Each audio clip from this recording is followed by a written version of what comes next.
Los secretos de la explosión espiritual. Tú has dicho que cuando la máxima explosión espiritual le sucede a una persona, a su alrededor comienza un proceso de explosión espiritual que afecta a otros buscadores, a modo de reacción en cadena. Por favor, dinos si alrededor tuyo ha comenzado una reacción en cadena de explosión espiritual. ¿Hay personas que hayan experimentado una explosión espiritual más elevada? ¿Hay personas físicamente cercanas a ti que vayan a explotar en un futuro muy cercano? Antes que nada, uno debe de comprender lo que se quiere decir por explosión espiritual. Hay muchas implicaciones. Por una parte, la explosión es algo para lo cual no se puede hacer nada de modo directo. Los esfuerzos son inútiles, no es algo que se pueda manejar. La explosión le sucede a uno. Uno no puede hacer nada positivo para hacer que la explosión suceda porque si la explosión la hace uno, no será en absoluto una explosión. Uno mismo quedaría y uno mismo continuaría. Incluso después de la explosión, uno mismo seguirá ahí. Si uno ha hecho algo para obtenerla, uno no explotará dentro de ella. Así que no es posible ningún esfuerzo en el sentido positivo para lograr la explosión. Esto es lo primero, la implicación básica de la explosión. La explosión significa una discontinuidad con el pasado. Lo viejo se ha ido completamente y ha venido lo nuevo. No hay continuidad entre los dos. Esto nuevo no está conectado con lo viejo. No hay ningún vínculo causal, no es causado por lo viejo. Si es causado por lo viejo, no hay explosión. En ese caso, hay continuidad, lo viejo continúa con una forma nueva. Puede ser que se gane algo, puede ser que uno añada algo a sí mismo. Pero uno sigue siendo el mismo, el ser central permanece igual. Solo se ha añadido y acumulado algo en la periferia. El ego se fortalece, se hace más fuerte que antes. Uno será más rico. Así que no hay explosión en la continuidad. La explosión significa que lo viejo ha muerto completamente y que lo nuevo ha nacido. No hay ningún vínculo causal entre los dos. Hay un espacio vacío intermedio, un espacio irreparable, un abismo. Entonces, se le puede llamar explosión. Esto es muy difícil de comprender. En nuestras vidas, todo es fácil de comprender, todo es causal. Todo nuestro pensamiento lógico está basado en la causalidad. Todo está conectado, todo está relacionado y es parte de la continuidad de alguna otra cosa. Nada es nuevo, todo es solo una modificación de lo viejo y, por lo tanto, puede ser comprendido. Esto es porque la mente es continuidad. La mente está llena de conocimiento acumulado, de memoria. La mente siempre puede comprender lo viejo, pero lo nuevo le es incomprensible. Lo nuevo no puede ser comprendido por la mente. Y si la mente de uno intenta comprender lo nuevo, lo transformará a los términos del pasado. Le dará forma, le dará significado y lo clasificará. Si las cosas están conectadas con lo viejo, la mente está tranquila porque puede comprenderlas. La explosión es algo que no puede ser comprendido por la mente. En realidad, en lo que es la explosión, la mente explota y es desechada completamente. Así que lo segundo que hay que entender es lo siguiente. Uno no será capaz de comprender la explosión. Todo aquello que se pueda comprender no será explosión. Uno lo transformaría en algo viejo y conocido. Quizá tú pienses que hablo de esto como si se tratara de cualquier otra explosión, pero la explosión espiritual no se parece a ningún otro fenómeno. Si explota una bomba, todo queda destruido. El viejo orden deja de ser y hay caos. Pero este caos es ocasionado por lo viejo. Es una continuidad. Nada nuevo ha nacido. Todo este caos, todo este desorden, es solo una continuidad del viejo orden. Es lo viejo en forma desordenada. Ninguna explosión material puede simbolizar la explosión espiritual o siquiera ser utilizada metafóricamente para referirse a la misma. La palabra proviene de un suceso material y tiene una connotación bastante engañosa. La explosión espiritual no significa que lo viejo esté en desorden, que lo viejo se haya vuelto caótico. La explosión espiritual significa que algo nuevo es creado, que algo nuevo ha nacido. La explosión material es destructiva. La explosión espiritual es creativa. Pero si intentamos comprenderlo por medio de la analogía, no podremos conocerla. Algo nuevo, algo muy nuevo, nace. Uno no le puede dar un significado porque uno es lo viejo. Uno no lo puede crear. Uno solo tiene que estar vacío. Solo se le puede ayudar de modo negativo por medio de la ausencia propia, dejando de ser. Si uno está ausente, la explosión se dará. La cooperación solo se requiere de forma negativa. Pero hacer algo positivo es fácil, mientras que hacer algo negativo es muy arduo. Cooperar es fácil, no cooperar es fácil. Pero cooperar de modo negativo es muy difícil. Cooperar de modo negativo significa no crear impedimentos. Y todos seguimos creando impedimentos para que no nazca lo nuevo. Siempre enfatizamos lo viejo, siempre nos adherimos a lo viejo, nos identificamos con lo viejo. Lo viejo es, en realidad, el nosotros, el yo. Cuando digo el yo, me refiero al pasado en su totalidad. Entonces, ¿cómo puedo yo ayudar a lo nuevo? ¿Cómo puedo yo ayudar al futuro, siendo yo el pasado? Cuando se dice yo, es todo el pasado en una sola palabra. Todo aquello que ahora está muerto, todo aquello que ahora debe de enterrarse, respalda a este yo. Así que el yo se vuelve el impedimento, el único obstáculo, la única obstrucción ante el advenimiento de lo nuevo. No se puede hacer nada con el yo de modo positivo, aunque de modo negativo, se puede hacer algo. Comprende que tú eres lo viejo y permite que este entendimiento vaya al fondo, que te penetre hasta la profundidad más recóndita.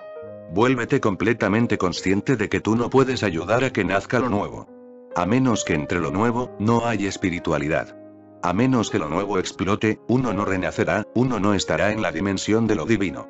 No es que yo haya de ser liberado. Más bien se trata de que haya libertad del yo, libertad de mí mismo. No es que yo haya de hacer algo, sino que no debo de hacer nada para que este fenómeno suceda. Pero seguimos haciendo una cosa u otra. Esto sale del yo. Prolonga y continúa el yo. Proyecta el yo hacia el futuro y así no puede haber explosión. El pasado muerto que se acumula como polvo, sigue acumulándose en mi conciencia de espejo y la conciencia de espejo se pierde y solo queda el polvo. Nos llegamos a identificar con el polvo. ¿Te puedes imaginar sin tu pasado? Si tu pasado completo fuera destruido, ¿dónde vivirías? ¿Qué harías entonces? ¿Quién serías? Si todo lo del pasado fuera eliminado, poco a poco, uno sentiría desintegrarse y desaparecer. Cuando no hay pasado alguno, ¿quién es uno? ¿Dónde está uno? ¿Con qué, entonces, se identificaría? Si no hay pasado, uno sigue existiendo, pero no de la misma manera. En realidad, uno se sentirá diametralmente opuesto a aquello que fue. Si todo el pasado fuera eliminado, uno será simplemente una conciencia. Entonces, no se podrá ser un ego. El ego es el cúmulo de eventos, el pasado. Si esto se elimina, uno será igual que un espejo, reflejando todo con una nueva identidad. Si uno se da cuenta que es el impedimento mismo, no tiene que hacer nada. Esta misma conciencia destruirá la vieja identidad. Y cuando la vieja identidad esté completamente destruida, cuando haya un espacio vacío entre el ser real de uno y sus recuerdos, cuando haya un espacio vacío entre uno mismo y su ego, entonces, es en ese espacio donde entra la explosión. Dentro de ese espacio ocurre la explosión. Esta explosión no se puede comprender intelectualmente, de ninguna manera. Entre más uno trate de entender, menos entenderá. Así que no estés tenso con respecto a ello, simplemente relájate. Y no trates de comprenderme a mí, sino siente dentro de ti lo que estoy diciendo. Si digo que tú eres el pasado, no te limites a escuchar mis palabras y preguntarte si tengo o no razón. Solo entra y siente lo que se está diciendo. Piensa en términos de hechos. Son hechos. Entra y ve si tú eres el pasado, si lo que estoy diciendo es en verdad un hecho. ¿Acaso tienes tú algo que no sea el pasado? ¿Eres tú el pasado muerto, o hay algo viviendo dentro de ti que no sea parte del pasado? ¿Qué es? No lo puedes confinar a ti mismo porque el yo es el confinamiento. Como el pasado es limitado, se puede confinar. El pasado puede ser confinado, ya sucedió, es finito. Pero cuando uno se da cuenta de algo que está dentro de uno y que no es parte del pasado sino del aquí y el ahora, entonces, aunque todo el pasado sea destruido, eso aún quedará. Si hay algo dentro de uno que no sería destruido a causa de la destrucción del pasado, sino que continuaría, se trata solo de una conciencia de espejo, la conciencia pura. Entonces, yo no estaré en ella, sino que será un espejo que refleja todo. Entonces, uno sentirá el espacio vacío entre el ego y uno mismo, sentirá el espacio. Y si uno puede permanecer en este entendimiento y en esta conciencia, se vuelve meditación. Si uno puede permanecer en este entendimiento y conciencia, en este espacio entre el ser real, la conciencia y el pasado propio, el ser acumulado, el ego, se convierten solo en una capa externa. Se vuelve una línea fronteriza y en el centro está la conciencia pura. Permanece ahí. Será muy incómodo. Será muy inconveniente y arduo porque nunca antes hemos permanecido así. Siempre corremos hacia la periferia, siempre nos identificamos con la periferia. Vivimos en la periferia y nunca en el centro. La periferia es el ego porque todos los eventos suceden en la periferia, en la circunferencia. La circunferencia es el punto desde el cual uno está en contacto con los demás.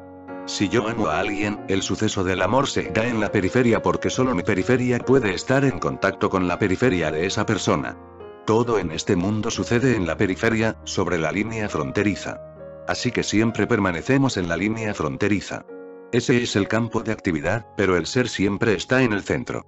Así que si uno puede permanecer en este vacío, en este espacio, y si puede ser uno mismo no en la periferia, sino en el centro, si uno puede darse cuenta que la periferia es el pasado muerto, una superficie, un cuerpo, el yo se pierde.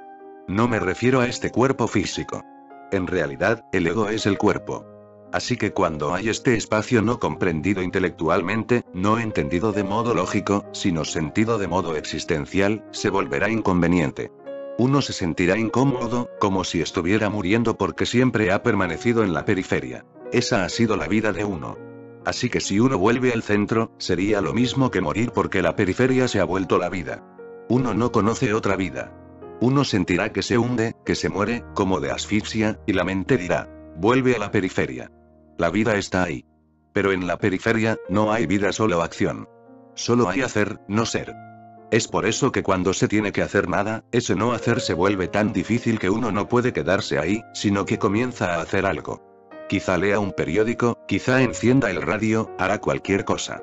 O si no hay nada que hacer, quizá se duerma. Pero permanecer en el no hacer es lo más difícil. No hay un solo momento en que se esté en el no hacer.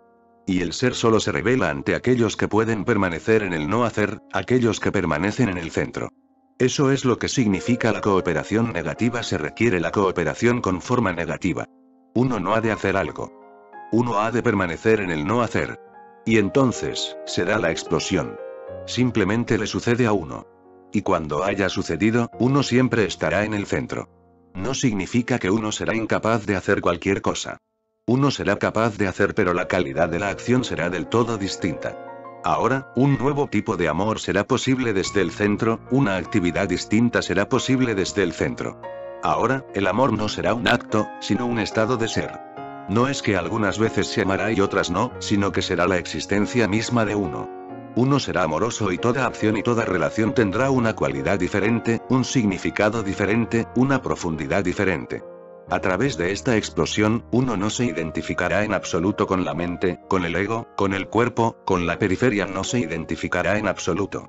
La destrucción de la identificación es la explosión. Uno ya no será continuo porque cualquier continuidad está en la periferia. Esto no es algo continuo con la periferia, es un salto. Si uno sigue corriendo en la periferia, entonces, será una continuidad. Si se da de vueltas y vueltas en la periferia, se puede seguir corriendo toda la vida, pero cada paso estará atado al previo y cada paso conducirá al siguiente. Es un proceso que está ligado. Pero saltar de la periferia al centro no es una continuidad de lo viejo. No tiene continuidad, no es el paso siguiente y no está causado por el paso anterior. Es completamente nuevo y no ha sido causado.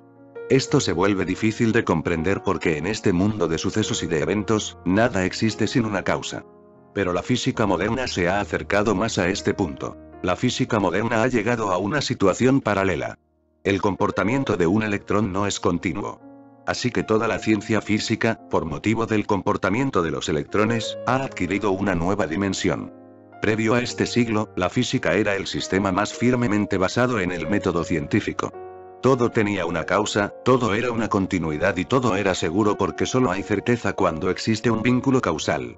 Cuando las cosas pueden suceder sin causa, no hay certeza y, entonces, en realidad no hay leyes que se les puedan aplicar. Hoy en día, toda la ciencia se está tambaleando porque no pueden decidir el comportamiento de un electrón. Se comporta sin causa alguna. A veces desaparece de un punto y reaparece en otro, sin continuidad alguna entre un lugar y otro.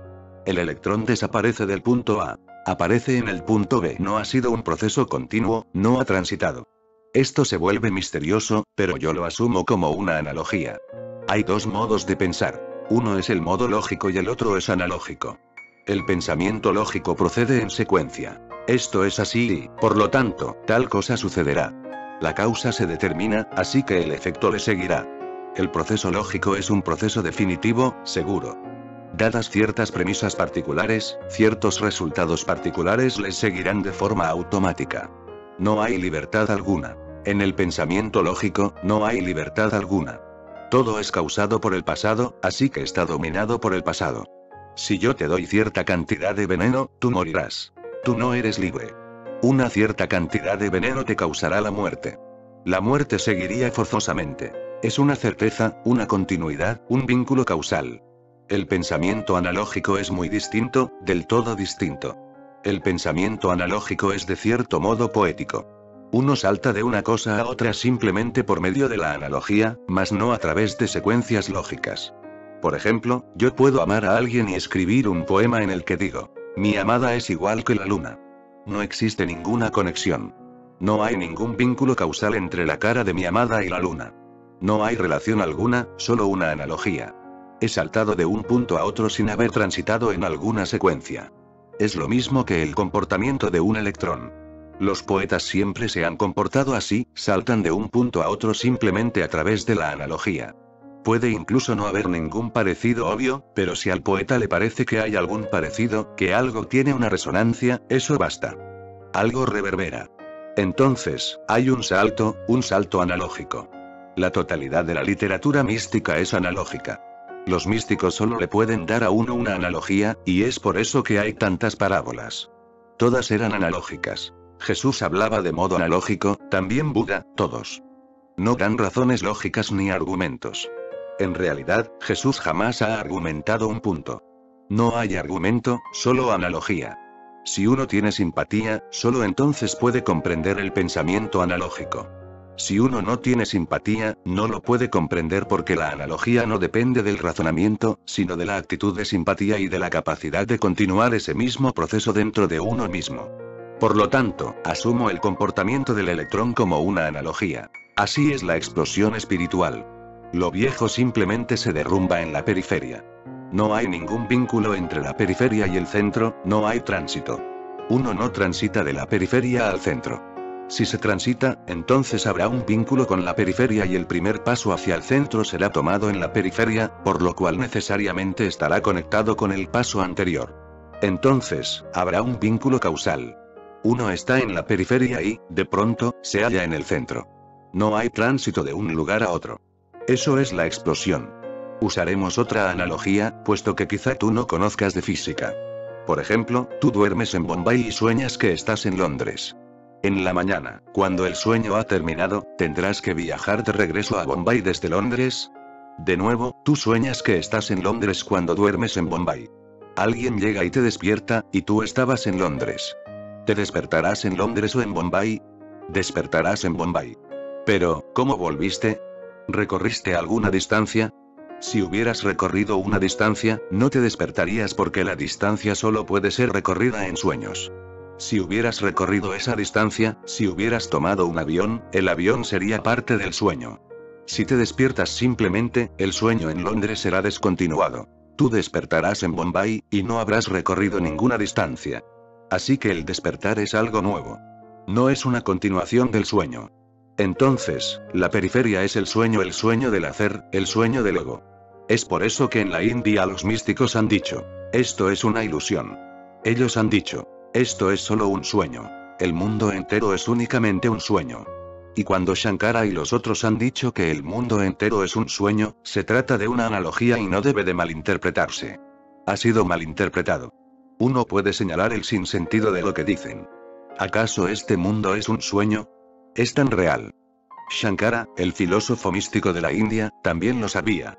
En realidad, esto es real. Pero él está hablando de modo analógico. El mundo es un sueño. Cuando esto se dice, no significa que el mundo sea, en efecto, un sueño. Solo significa que, si uno despierta en él, la conciencia anterior será descontinuada. No hallará conexión alguna, relación alguna. Uno solo estará confundido por el hecho de que estuvo en Londres y luego volvió. Pero nadie está verdaderamente confundido. Al salir del sueño, uno nunca está confundido. ¿Está uno confundido? Simplemente dice, ah, fue un sueño, y se cierra el capítulo. Nunca le damos mayor importancia. Lo mismo sucede cuando se da la explosión. Uno sabe, ah, la entidad del sueño se ha disuelto. Era un sueño y ahora estoy en el centro. Uno nunca se pregunta, ¿cómo? ¿Cómo es que estaba en la periferia y que ahora he vuelto al centro? ¿Cómo viajé? La gente le preguntaba a Buda, ¿cómo fue que se iluminó? La pregunta es absurda. Es lo mismo que preguntarle a alguien cómo salió de un sueño. ¿Cuál es el método? ¿Cuál es la técnica? ¿Cómo se puede practicar el salir de un sueño? El sueño simplemente se rompe, pero el sueño tiene sus propias maneras de romperse. A veces el sueño se convierte en una pesadilla, se vuelve insoportable. Entonces, el hecho de que sea insoportable, la angustia que provoca, hace que se rompa. Entonces, si la vida en la periferia se ha convertido en una pesadilla, si la vida tal y como la vivimos se ha vuelto un infierno, todo esto nos sacará del sueño. Pero al salir del sueño, uno sabrá que no ha sido causado, que no se trata de una continuidad. Es por eso que la llamamos explosión. Algo nuevo sucede en ella, algo totalmente nuevo. No puede ser comprendido en términos de lo viejo. Entonces, ¿qué puede hacer uno de modo negativo? Se pueden hacer al menos 3 cosas de modo negativo. 1. Sé consciente incluso si solo puedes ser consciente por un único instante.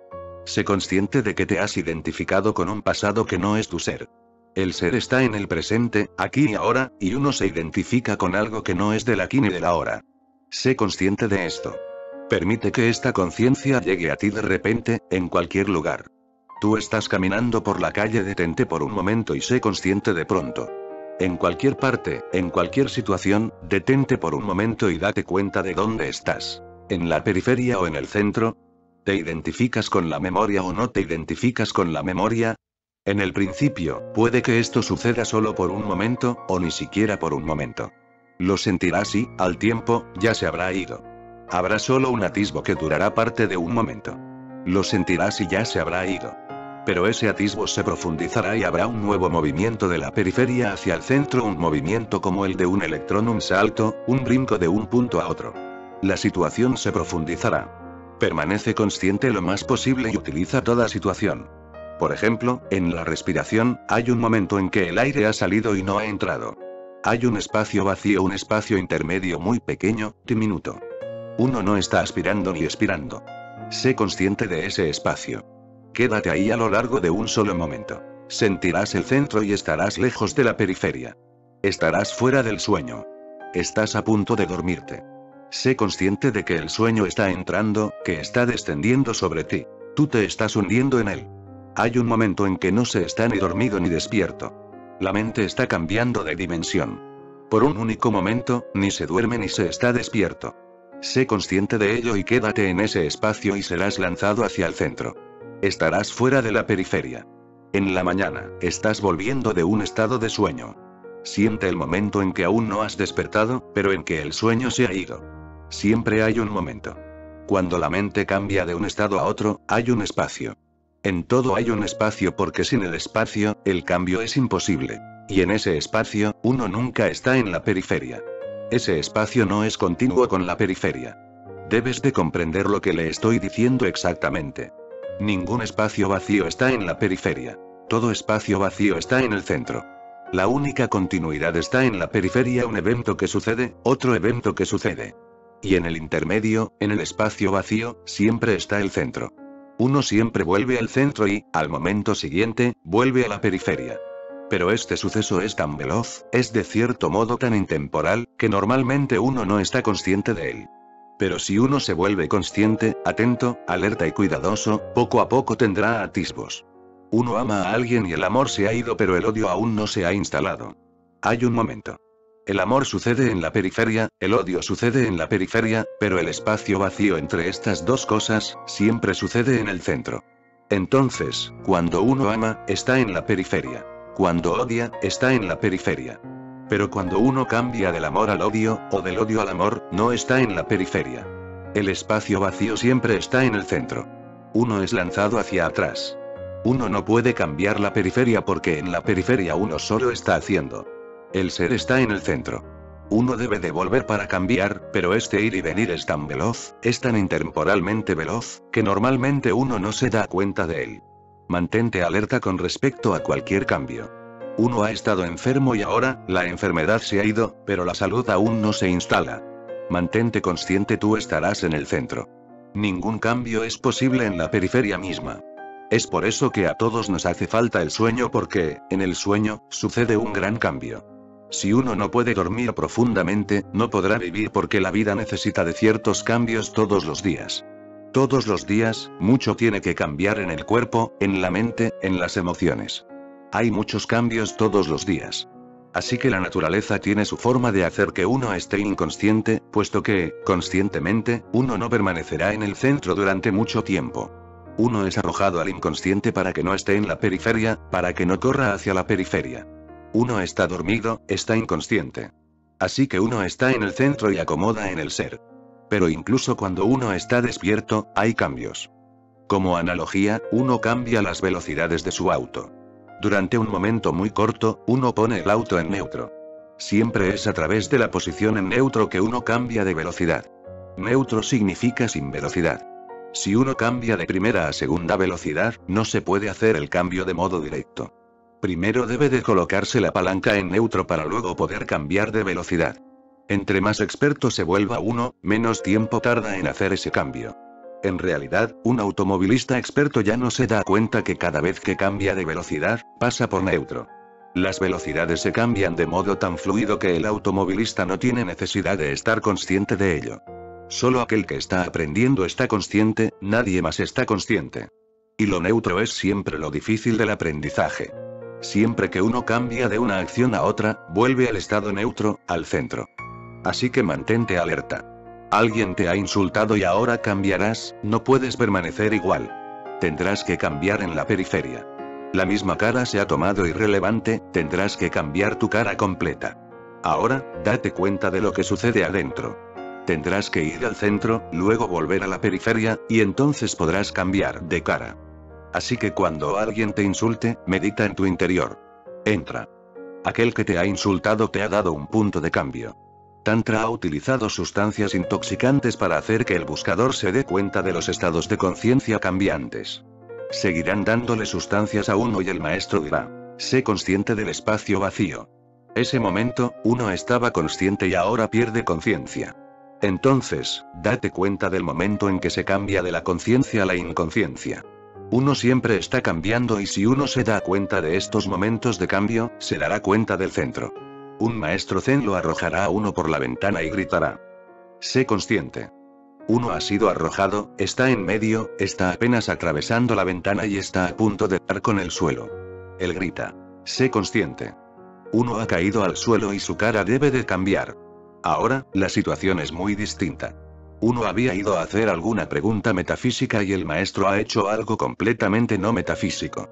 Lo ha arrojado a uno por la ventana. Uno preguntaba si Dios es o no es. Es absolutamente irrelevante arrojarlo a uno por la ventana. Pero él dice: sé consciente. En el momento preciso en que uno estará cambiando de cara, cambiando de estado. Cuando uno está atravesando la ventana, no es solo el cuerpo el que experimenta un cambio, el estado de conciencia también experimentará un cambio. Y un maestro sabe exactamente en qué momento cambia. En ese momento preciso, él gritará: sé consciente. Y si uno lo puede escuchar en ese momento, estará en el centro arrojado de la periferia. Cuando sea que haya una situación de cambio, mira hacia adentro con cuidado. No hay tránsito. Solo hay un salto de la periferia al centro y del centro a la periferia. Y el comportamiento es como el de un electrón, o como el de los sueños. Profundiza en esta conciencia. Eso es todo lo que uno puede hacer. Esto es negativo porque la conciencia no es un hacer, la conciencia no es un acto. Cuando sea que te encuentres en un estado de cambio, sé consciente y no habrá acción. La acción será suspendida cuando uno esté consciente. Si se está consciente, ni siquiera habrá respiración. Si yo te acercara una daga al cuello, incluso la respiración se detendría. Tú te harías tan consciente, que todo cesaría. Serás lanzado al centro. La conciencia no es una acción. La adicción con la acción es solo para escapar de la conciencia, y todos nos hemos vuelto adictos. Uno debe hacer algo. Esta adicción ayuda a la continuidad. Utiliza cualquier oportunidad para estar alerta, cualquier oportunidad. Y cada día hay miles y miles de oportunidades. Mantente alerta y sentirás el salto de la periferia al centro. Estar en el centro puede volverse fácil. Tú estás afuera de la casa. El clima se ha vuelto caluroso. Entra, simplemente. Cuando sea que tengas deseos de entrar, puedes entrar. Cuando sea que sientas deseos de salir, puedes salir. No hay ninguna dificultad. Cuando este movimiento de la periferia al centro se haya vuelto así, de este modo, experimentarás la explosión. Uso la palabra entonces. Uso la palabra lentamente. Digo gradualmente. Digo poco a poco. Estas palabras son todas irrelevantes. Pero porque no puedo hacer otra cosa, tengo que usar estas palabras. Son irrelevantes en lo que respecta a la explosión. Nunca es gradual, nunca es lenta, nunca es poco a poco. Es súbita. Pero tú no podrías entenderlo. Así que, para entendimiento tuyo, o si lo prefieres, para tu malentendimiento, utilizo estas palabras. Todo el patrón del lenguaje está hecho para la periferia. Nada más se puede hacer. El lenguaje está creado por mentes que están en la periferia. Es una necesidad de la periferia y no del centro. El centro es absolutamente silencioso, no hace falta ningún lenguaje. Así que tenemos que interpretar al centro en el lenguaje de la periferia, entonces, esto tiene que ocurrir forzosamente. No me malentiendas cuando digo de modo gradual. Nunca quiero decir de modo gradual, propiamente. La explosión nunca llegará poco a poco. Estas palabras son solo para confianza tuya, para que puedas anhelar, para que pueda ser concebible para ti, para que algo se pueda entender desde la periferia. Es lo mismo que estar hablando del mundo de la conciencia despierta con alguien que está en un sueño. Uno tiene que utilizar el lenguaje del sueño, el cual es absurdo. Cualquier lenguaje es absurdo. Cualquier expresión es de cierto modo absurda, pero no se puede hacer nada al respecto. Uno se siente completamente impotente y la impotencia es enorme. Uno sabe algo. Por ejemplo, yo sé lo que se quiere decir con explosión, sé lo que se quiere decir con estar en el centro. Pero no te lo puedo decir. Tú me preguntas. Yo te digo algo, y sé todo el rato que no te puedo decir. Y sé lo que significa explosión, lo que significa estar en el centro. En el momento en que comienzo a hablar, comienzo a utilizar el lenguaje de la periferia. En el momento en que el lenguaje de la periferia se utiliza, todo se distorsiona. Así que comprende estas implicaciones. Tú me preguntas acerca de las explosiones en cadena. Cuando hay una explosión, muchas cosas comienzan a suceder. Porque el fenómeno es tan grande que cuando un individuo lo experimenta, donde sea que éste se encuentre, no puede evitar ser contagioso. Quizá no lo desee, pero esto comienza a suceder. El hecho de que él esté en el centro empujará a cualquiera que esté cerca de él, hacia el centro. Y por eso muchas veces la gente comienza a sentir repulsión hacia él. Por ejemplo, Gurdjieff era repulsivo para mucha gente. Muchos simplemente querían huir de él porque al estar cerca de él, estaban siendo empujados sin saberlo. Muchas buscadoras huyeron de Gurdjieff porque sentían que habían sido golpeadas en el centro sexual, simplemente al estar cerca de él. Sentían que él les hacía algo. Él no les hacía nada, pero porque el único centro que está trabajando es el centro sexual, el primer golpe siempre se siente ahí. Si se le acercaban hombres a Gurdjieff, no lo sentían tanto. Pero las mujeres lo sentían. Esto es porque el cuerpo físico de un hombre tiene bioelectricidad positiva, mientras que el cuerpo físico de una mujer tiene bioelectricidad negativa, por lo cual los sexos opuestos se atraen. El hombre iluminado irradia una tremenda cantidad de energía para buscadoras. Y ambas cosas sucederán. Las buscadoras se sentirán atraídas a una persona como Gurdjieff y, al mismo tiempo, sentirán repulsión. El golpe interior se sentirá de tantas maneras y cada persona lo sentirá de su propio modo. En Occidente, se sintió de modo muy profundo por varias razones. Una es que faltaban los preliminares. En la India, el buscador debe tocar los pies del gurú. Puede parecer innecesario, puede parecer convencional, pero hay secretos. Si uno simplemente se inclina frente a un maestro, simplemente le toca los pies, el centro sexual propio no será golpeado por la presencia del maestro porque, en el momento en que uno se rinde, la energía del maestro se hará sentir en todo el cuerpo. Un cuerpo rendido se convierte en un todo. Quizá tú no lo hayas sentido, pero ahora que te lo digo, lo sentirás y lo sabrás. En la India, la forma de tocar los pies es recostando el cuerpo entero sobre la tierra. Todas las partes del cuerpo deben tocar la tierra. Nosotros le llamamos ashtan. Significa que todas las partes del cuerpo tocan la tierra cuando uno está recostado sobre ella.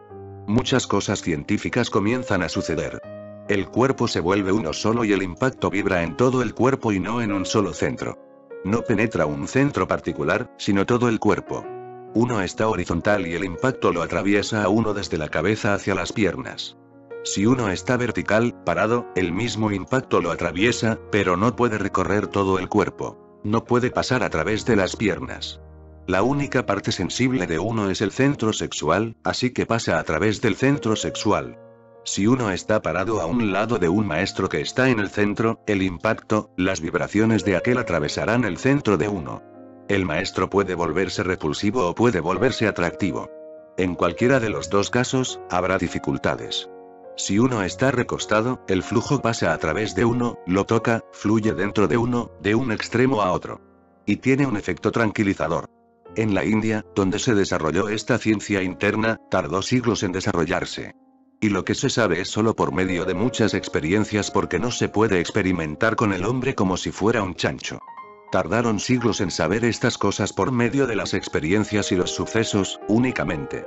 Una condición básica que establecieron fue que se debe comenzar con la confianza. Si uno tiene fe, se vuelve abierto. Si uno duda, está cerrado. Si uno está cerrado, esa misma energía que lo pudo haber ayudado para llegar a la explosión, solo dará de vueltas. No puede penetrar en uno puesto que uno está cerrado.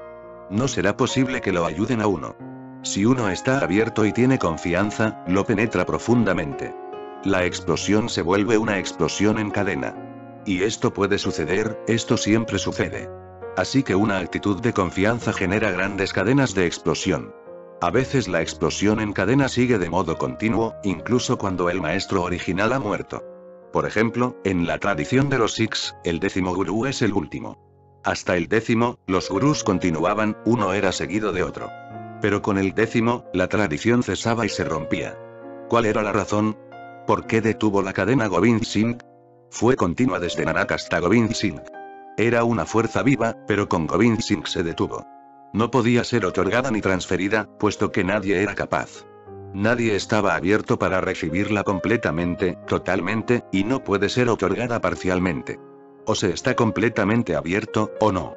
La confianza parcial no es confianza. Es solo decepción. No es que uno crea en un 99%, incluso el 99% no basta. Y ese 1% de duda será suficiente para matarlo todo, porque esa duda del 1% hará que uno esté cerrado. Si se confía abiertamente, hay una reacción en cadena. Entonces, uno entra completamente en el contacto. Entonces, el contacto no es únicamente un contacto, sino que se vuelve parte del ser mismo. Si tú estás abierto, no significa que estés tomando algo de mí. No hay un yo como tal. No es que tú estés tomando algo de otra persona, sino que tú mismo estás reflejado en tu propio ser. Solo parece que estamos separados, debido al ego. Si uno está abierto, la cadena puede continuar durante siglos. Por ejemplo, la cadena de Buda continúa aún. Por supuesto que hoy en día no es tan amplia. Se ha convertido en una corriente muy estrecha, pero continúa. Cuando Bodhidharma viajó a China desde la India, no era para enseñarle a alguien o para divulgar el mensaje de Buda entre los chinos y entre otros.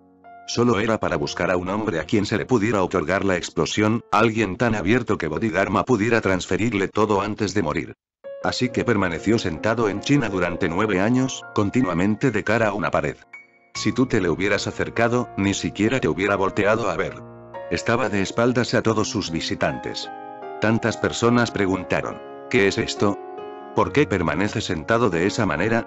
Bodhidharma decía, he estado de cara a las personas durante muchos años pero nunca he encontrado en sus rostros más que una pared. Nadie es receptivo, todos son como una pared. Así que ahora no importa. Cuando se acerque a mí, no como una pared, entonces le daré la cara, entonces lo miraré. Durante 9 años seguidos, no llegó alguien capaz, alguien a quien Bodhidharma le pudiera dar la cara. Entonces, llegó Winen. Llegó, se paró detrás de Bodhidharma, se cortó una mano y se la dio a Bodhidharma, a quien le dijo, ahora, voltéese, o me corto la cabeza. Bodhidharma le dio la cara a Winen y dijo, ahora el hombre ha llegado. Para usted he viajado por todos los Himalayas. Y hubo una transmisión sin escrituras. Con Bodhidharma no había escrituras, así que dicen que la transmisión fue sin escrituras. Simplemente miró a los ojos de Winen y hubo transmisión, así como el salto de un punto a otro sin tránsito intermedio.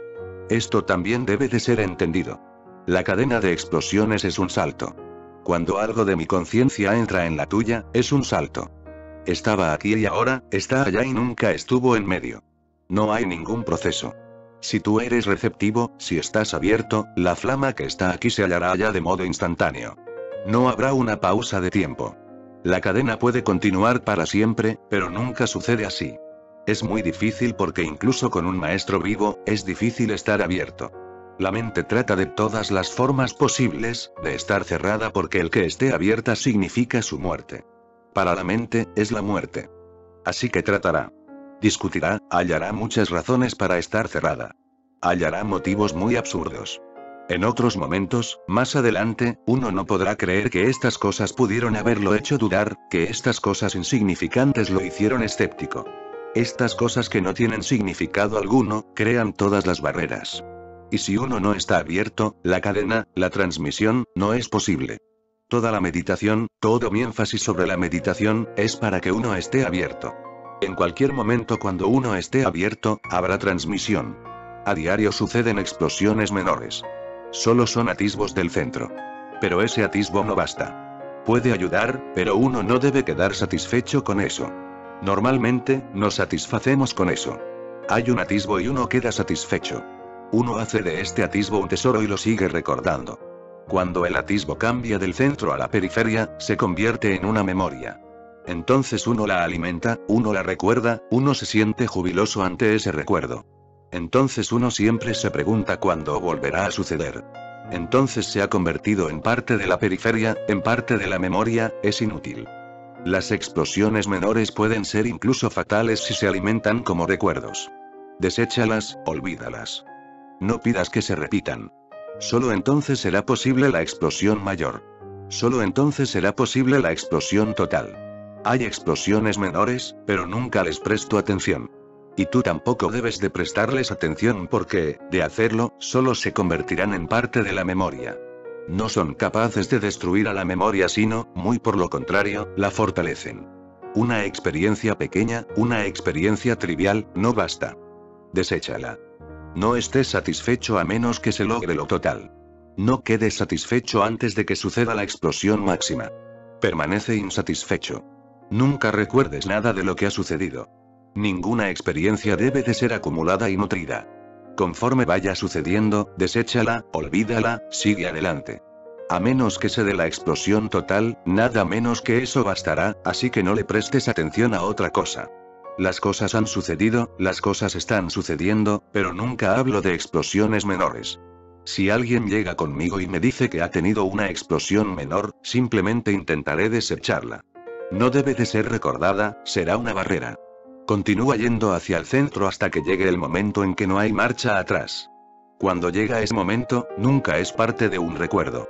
Uno solo recuerda las cosas que se han perdido. No es necesario recordar aquello que siempre está con uno. En realidad, uno se da cuenta solo cuando la experiencia se ha perdido. Si uno dice, te amo mucho, debe darse cuenta de que existe toda posibilidad de que el amor está por terminar. Quizás se haya ido ya. Solo es un eco del pasado. Por eso uno enfatiza, te amo mucho. Mucho es un esfuerzo para llenar el vacío y si hay un vacío. El amor se ha ido. Cuando el amor existe, uno lo siente y lo vive y el silencio es suficiente. Cuando se ha ido, uno habla de él. Entonces, el silencio no basta porque en el silencio, el amor muerto estará expuesto. En el silencio, uno no puede esconder que el amor está muerto. Entonces, uno comienza a hablar de él. Normalmente no hablamos para decir cosas. Hablamos para esconder cosas. En el silencio, uno no lo puede esconder con palabras. Cuando te des cuenta de una explosión menor, no alimentes el recuerdo y no anheles que se repita. Se ha ido, se ha vuelto parte del pasado muerto. Deséchala. Deja que lo muerto quede enterrado y sigue adelante. Y cuando suceda la explosión grande, la explosión máxima, no la recordarás. No hará falta que la recuerdes, estará contigo. Será tu centro. Será tu ser, no te será posible olvidarla. El recordar o el olvidar no tendrá sentido alguno. Y a menos que suceda lo grande, lo menor no tiene importancia. También me pregunto si la gente a mi alrededor está experimentando una explosión. Sí, van hacia allá. Si no están yendo hacia allá, no pueden permanecer conmigo durante mucho tiempo, no pueden continuar. Cuando alguien incapaz llega conmigo, o se va por sí solo, o genero situaciones a raíz de las cuales se irá. Con estas personas, nada se puede hacer. Pero aquellos que permanecen conmigo, siguen conmigo. Permito que lo hagan solo si están yendo hacia la explosión, si su comprensión se está profundizando, si se están volviendo más alertas y conscientes. Por supuesto que el camino es arduo y hay muchas dificultades. Uno avanza un paso y retrocede dos. Sucede a diario. El camino no es recto. Es cruzado. Y no está en un plano. Es como si estuviera en una senda montañosa. Así que muchas veces uno vuelve al mismo punto, solo que en un nivel un poco más elevado. Yo solo permito que estén cerca de mí aquellos en quienes veo posibilidades, potencial. De no ser así, genero situaciones en las que se van por sí solos. Es muy fácil generar una situación para que alguien se vaya. Es muy difícil generar una situación para que alguien se quede. Todos están listos para irse porque el llegar al centro es la única aventura ardua. Y conmigo siempre estarán en una lucha. Conmigo no pueden existir en la periferia. Sus mentes intentarán, de todas las formas posibles, estar en la periferia, pero solo se pueden quedar conmigo si están avanzando hacia el centro. Cuando tú estás conmigo, sigues estando en la periferia y yo sigo estando en el centro. Todo el proceso es igual que la lucha interna en cada uno de ustedes. Su ser permanece en el centro y su ego permanece en la periferia. Hay tensión y lucha. Pero el estar conmigo ayuda de muchas maneras. Si puedes seguir estando conmigo durante un buen tiempo, podrás permanecer con tu ser, con tu centro, más fácilmente. Este fenómeno es igual al que se da dentro de cada individuo. No hay ninguna diferencia. Cuando yo hablo contigo, te hablo como si yo fuera tu centro. Cuando tú estás conmigo, es como estar con tu centro. Y cuando llegue el día en que explote hacia el centro, sabrás. Antes de eso, no puedes saber, antes de eso, tendrás que confiar en mí. Cuando llegues a tu centro, sabrás que no has vivido conmigo antes de eso, sino que solo has vivido en el reflejo de tu centro. Eso solo llega después, cuando lo experimentes. Pero sucederá. Todo el mundo es potencialmente capaz. Si alguien se obstaculiza, eso ya es otro asunto. Pero si uno no se obstaculiza, si uno no es su propio enemigo, es tan capaz como cualquier Buda, y la cosa sucederá.